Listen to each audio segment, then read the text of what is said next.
பங்குச்சந்தையில் top லெவலில் perform பண்ணிகிட்டு இருக்க மல்டிபேக்கர் ஸ்டாக் என்னென்னன்றதை இப்போ நம்ம பார்க்கலாம். கேஃபைன் டெக்னாலஜிஸ் லிமிடெட் இவங்க பார்த்தீங்கன்னா கடந்த ஒரு வருஷத்தில் 183% ரிட்டர்ன் கொடுத்துருக்காங்க. இவங்க கடந்த ஒரு வருஷத்தில் ₹375 ₹1090 வரைக்கும் போயிருக்காங்க. இப்போ கரண்டாக ₹1075 ட்ரேட் இருக்காங்க. அவான்டி ஃபீட் லிமிடெட் இவங்க பார்த்தீங்கன்னா கடந்த ஒரு வருஷத்தில் 91% ரிட்டர்ன் கொடுத்துருக்காங்க. இவங்க கடந்த ஒரு வருஷத்தில் ₹385 ₹793 வரைக்கும் போயிருக்காங்க. இப்போ கரண்டாக ₹771 ட்ரேட் இருக்காங்க. ட்ரெண்ட் லிமிடெட் இவங்க பார்த்தீங்கன்னா கடந்த ஒரு வருஷத்தில் 250% ரிட்டர்ன் கொடுத்துருக்காங்க.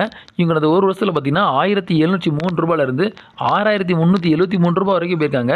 இப்போ கரண்டாக ₹6275 ட்ரேட் இருக்காங்க.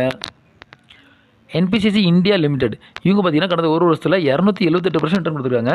இவங்க கடந்த ஒரு வருஷத்தில் ₹46 ₹198 வரைக்கும் போயிருக்காங்க.